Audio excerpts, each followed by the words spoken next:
When you listen to electronic music on your hi-fi system, or maybe some big beat reggae, or maybe some 90s dance classics, or even some speed garage, does your hi-fi system make you want to get up and dance? I thought that was such a great question that I asked to one of my audio buddies, and he said the only people that get up and dance are those looking to get laid. I recently received a question comment from a viewer that I think has the best name. A name that makes me laugh so much because I think, how drunk must they have been when they created their account? But even funnier is the fact that there was 33 other people with the same name that meant they needed to use number 34.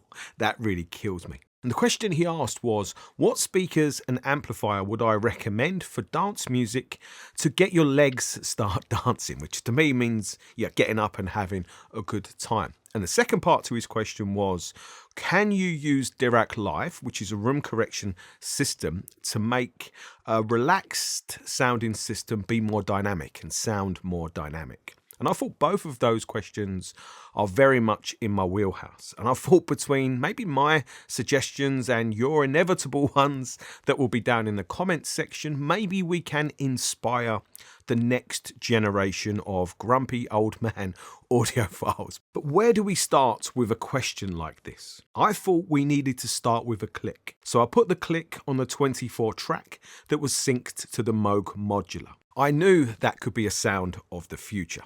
10 points for anyone who gets that song reference. But being serious for a second, I do think it makes sense to start with a song or a tune or, a big impact or banger, as you might call it, if you're from where I live, song, and how that made us feel. What was the inspiration or the emotional effect of listening to that song that made us want to get up and dance? And I have a number of standout tracks from my earlier teens, such as hearing Faithless Insomnia for the first time in a nightclub. I distinctly remember it. I remember the smoke. I remember the atmosphere. I remember the strobe lights when those were a thing. And I even remember the glow sticks. This is showing my age. But I remember that experience, like the feeling of it, like the euphoric emotion of listening to that track, obviously for the first time in that type of environment. And then that emotion gets locked in here. It's locked in here, and I can recall those emotions, the feelings of listening to those songs, like 30 odd years later. That is powerful, and that is the power of music. But of course, look, if you're watching this channel, this is something you already know. But I do think it makes sense to look back to those experiences and what was it about the listening experiences, minus obviously the atmosphere, the pretty girls, all the alcohol and other powerful stimulants. What was it about the sound, the listening experience that moved me? It moved me emotionally, inspired me, and made me want to dance and have a good time. And I think that's a great starting point, a loose one, that we can build on. The reality is these days, I'm not necessarily looking for a nightclub sound system in my home because I think it's a little bit much for my pipe and slippers Sunday mornings.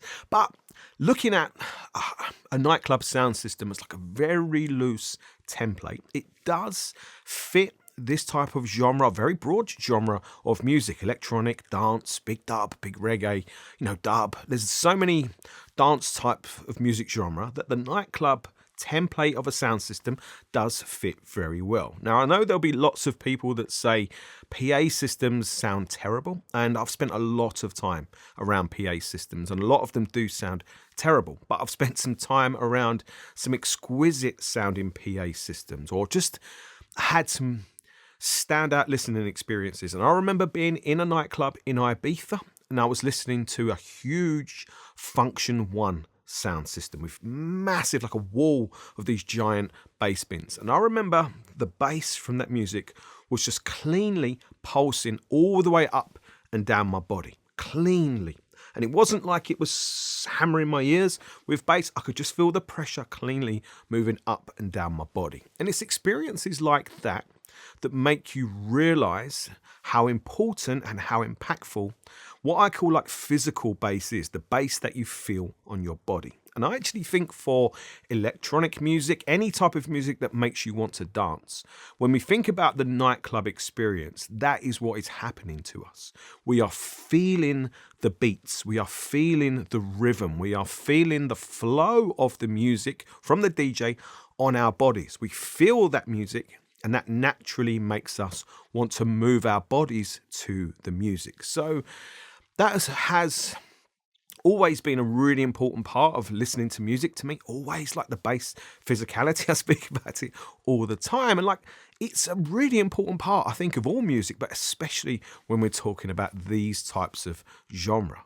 I, of course, know that audiophiles want their speaker systems to be versatile. So I think we can isolate and separate 3 different types of bass to always think about. Number 1 is what I call details bass. So that could be drums or our guitars, synths maybe, or computer generated bass samples. And if you're serious about sound quality, which of course you are watching this channel, well then you of course want to hear those bass samples with a lot of clarity, with a lot of accuracy, with like timbre accuracy, timing accuracy, details, etc. That is a very important part of the music. And interestingly, I think a lot of hi-fi speakers do that part of bass very well. It's like that's their priority of their designs in most cases. And I would guess that from a technical point of view, we're talking about bass integrated into the lower mid-range in the 50 to 500 hertz region. And like I say, I think a lot of speakers do that range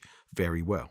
The second type of bass is what I call kick or maybe punchy bass. So this can be drums again, or it can just be the beat or the pulse for dance music. And again, I think a lot of hi-fi speakers do this range very well. And actually some stand mount speakers stand out actually for being really quite punchy sounding for their size. But if I'm being brutally honest, I think this is something that a lot of hi-fi speakers struggle with, because I think that like the kick in sound from a technical point of view is probably in the 50 to 80 hertz range. And actually to get that range to move a lot of air, like to kick you, to move a lot of air, you need a lot of power, a lot of kind of cone surface area moving very fast. And I've seen people go as wild as building like whole walls of subwoofers just to try and move enough air to really kick them. That is how extreme you can get with it. So that is interesting. But like, I think this is an important part of bass to think about, but I think we need to have modest expectations here. I actually think the third type of bass is what I call bouncy bass, or maybe a carpet of bass. And this type of bass might not be obvious necessarily what I mean, but actually I think it's more important for electronic or dance music than like kicking or punchy bass. I really do, because like the carpet or the bounciness of bass is that pressure, warming pressure feeling that wraps around you in the room. And it's the kind of pressure that you just kind of feel warming and pressurizing your body. And obviously you can see me moving up and down here is like indicate what I mean by like the bounciness, like the flow, the rhythm, the vibe of the music. When you have a really nice, clean amount of bass that just bounces you along to the music, I think you feel more immersed in it, more engrossed in it. And that's then likely to want to, move your legs, make your legs want to dance more. And you might think, well, that doesn't sound like an audiophile thing. But let me tell you, you're wrong. Because I remember being out in Portugal for one of the super rich audiophile mini hi-fi shows held by the distributor Ultima Audio. And I remember distinctly listening to the very high-end avant-garde mezzo horn speakers. And I remember really liking their bass, which is delivered from a 1000 watts, actively driven 12-inch, super high-efficiency bass driver in a large cabinet with a horn built in. So a pretty awesome bass section for a high-end speaker. And it was the way the bass wrapped around me and created that carpet of bass-like effect that was so effective here because it was such high quality. And what I really liked about it was how inclusive it made the music feel. It made me feel immersed and engaged in the music. Not like I was sitting at one end of the room and the hi-fi system was playing music at the other end of the room, which could have easily happened in that large room that we was listening in. It brought the music to me and engaged me in the whole thing, the whole experience. And interestingly, we wasn't listening to electronic music much that day. It was mostly like old, really old music played off of vinyl. So it cemented in me that day how important that third type of bass is, like the wraparound, like the immersion of that bass. And like I said, I think it's 50 hertz and down where that bass really comes from. So look, most speakers can do that, but like we are starting to ask a lot of especially smaller domestic hi-fi speakers to give us enough of that type of bass. But man, it makes a big difference. I asked the same audio buddy what is the most important things to him when listening to electronic or dance music.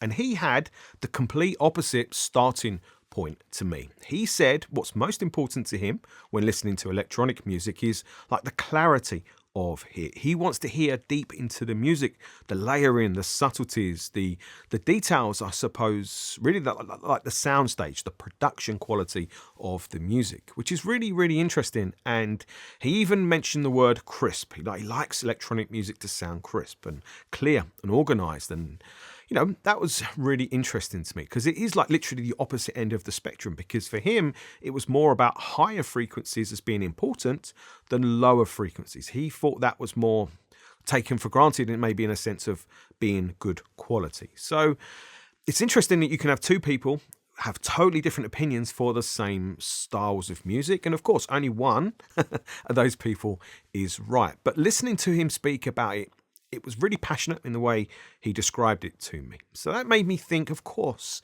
clarity. Clarity in electronic music is really important. Now, some people might think that if it's just dance music, so long as your boom tiz is sorted, you're good.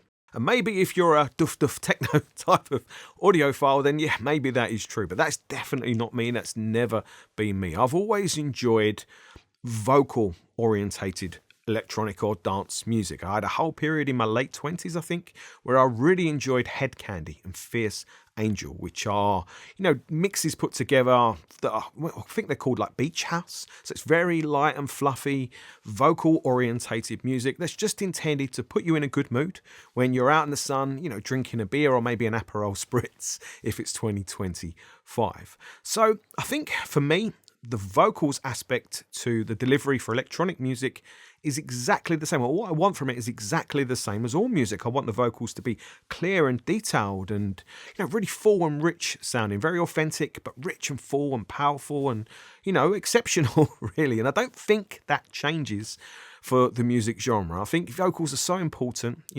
There's always a way that we like them to be presented. And that, for electronic music, doesn't matter for me if it's jazz or any other style. I always want them to be presented exceptionally. But this made me realize the relevance of this to all other music genre. What I want here from the system for the best electronic music experience is exactly the same as what I want for all music genres. I can't even say that I would want more bass for electronic music because I wouldn't. I would want the same amount of bass for all music genre, which is always more than most people. But there's like a reason for that. And it's not because I want this room to rattle or my teeth to rattle. I mean, this room is fully acoustically treated, so it doesn't rattle at all. It doesn't ring at all. It's the opposite. It's because I've had so many positive learning and listening experiences where having more bass than you think you need has always been a positive thing.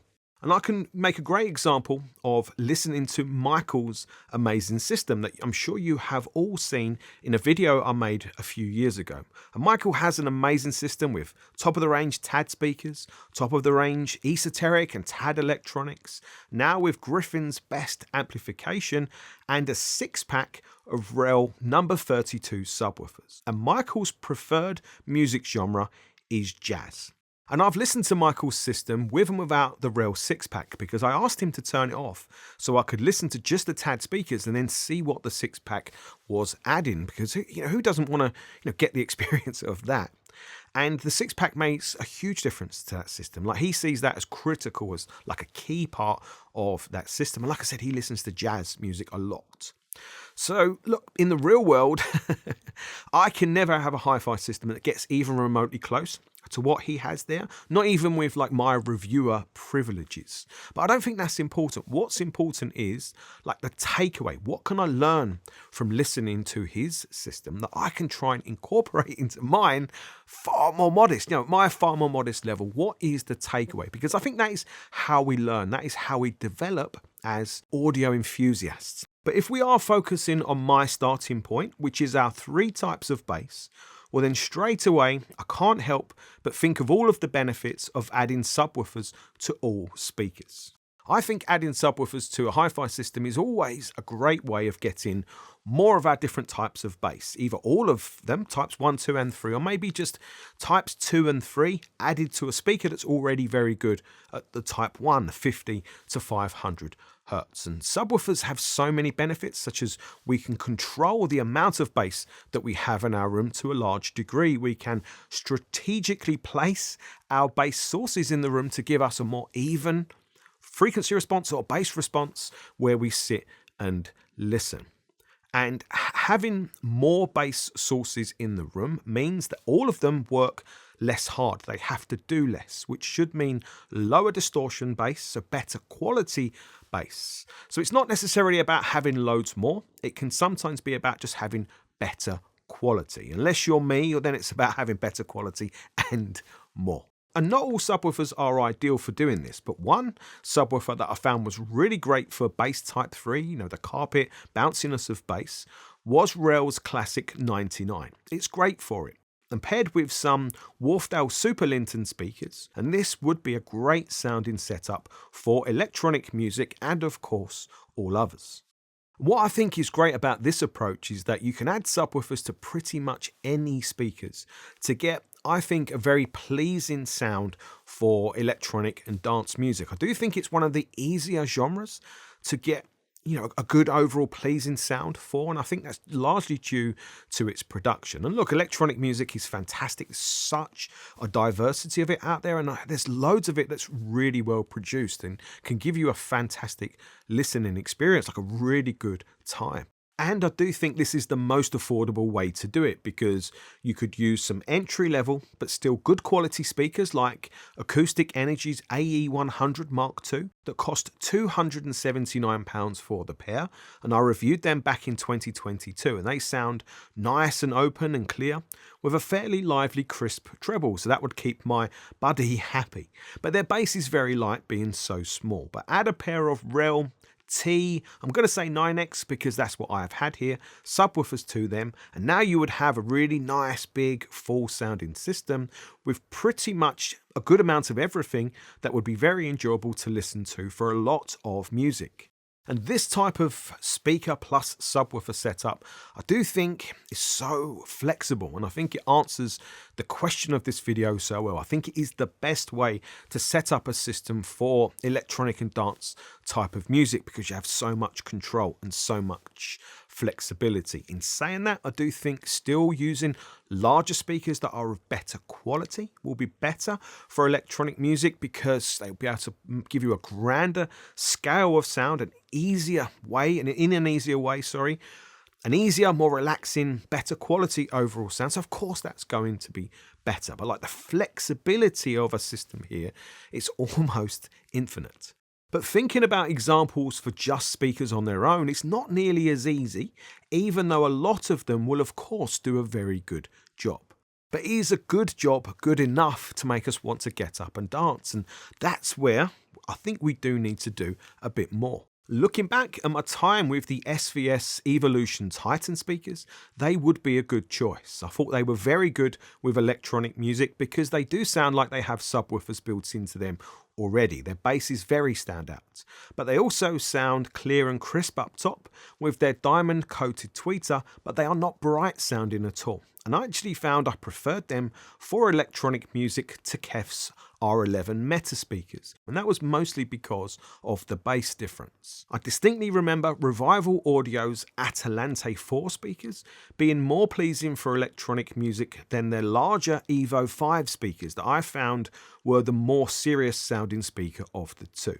The bass from the 4 was not as articulate, but there was more of that Type 3, that bouncy carpet wrap around you, pleasing bass that I think is great for electronic music. Still with a lot of clarity up top, delivered with a little extra sparkle for a soft dome tweeter. Two big boy speakers I have looked at this year, the Canton Reference 2 and Revival Atalante 7 Evo with their 15-inch bass.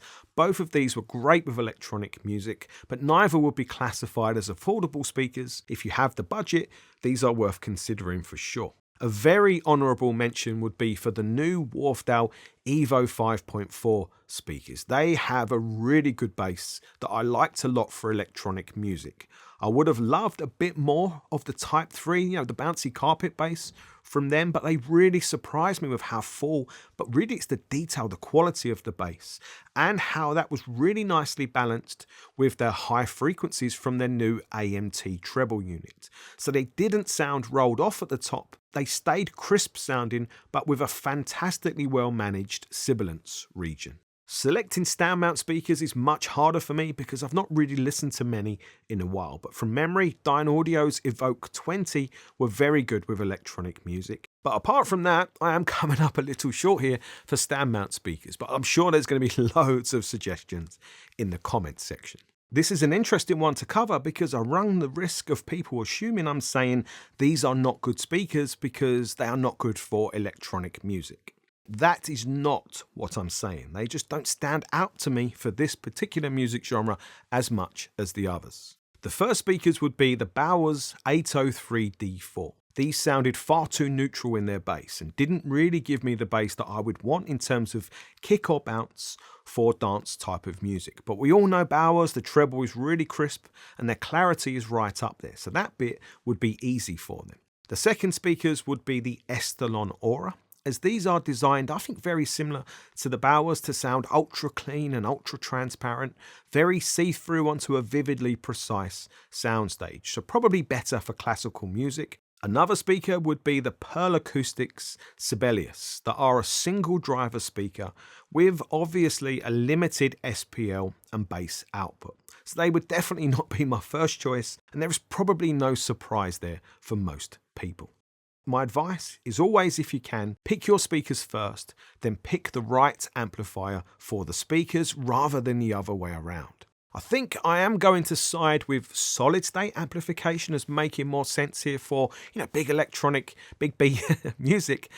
Probably because we do get more of a drive capability over the speakers and maybe more control than we get from tube amplifiers. But don't let that put you off because that's not really fully the case anymore. A lot of tube amplifiers drive speakers fantastically well and can sound richer while they do it. So it is an option. However, I am definitely leaning more in the affordable end of things, more towards solid state. And I think a great compromise would be a tube preamplifier with a solid state power amplifier, like what you get with the Gallium P75 A75 combo that I've been reviewing and comparing recently. But integrated amplifiers like Cambridge Audio's EXA100 stands out to me as a great choice that's not crazy expensive, or maybe the Eversolo A10 Dual F10 could be a great choice if you want a bit of a warmer sound but still with a more muscular capability to it. I think there are so many potentially really good amplifier choices at pretty much all budgets. For me, that is the easier part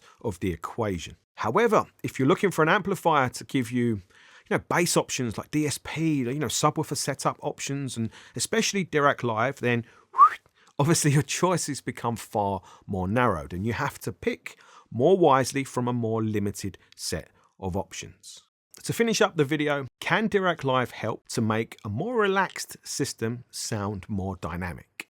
And the short answer to that is yes, but that's not really what it's intended to do. Dirac Live is really intended to help you get the most out of your system in your listening space. Looking at it from the listening space is hindering or holding back what the system can do. So really it's about finding more clarity, more organization, a better overall sound balance in your listening space. But because Dirac Live gives you full control, well then yes, you can push, that's what I call it, push the bass to make it sound more punchy, not more extended, but more punchy and more full. And you can push the upper frequencies to make them sound a bit more attacking, a bit more upfront, yes, you can do these things. And it's not that difficult if you know what you're doing. However, I think a better way to go is to buy the right system to begin with, buy the right speakers and the right amplifier to give you the general sound characteristic that you want, and then use Dirac Live to kind of manage it, just to make it work and balance just that little bit better for you in your listening space, to bring more clarity, organization, to improve the soundstage. That's where it really shines. But look, I've used it loads. I've pushed systems around loads with it, but the more you push a system, the more quality it needs, the more headroom it needs, and there are limits to what can be achieved. I hope you've enjoyed this video. It's been obviously something different from me. I hope it's been interesting in some ways. If you have enjoyed it, hit the thumbs up button.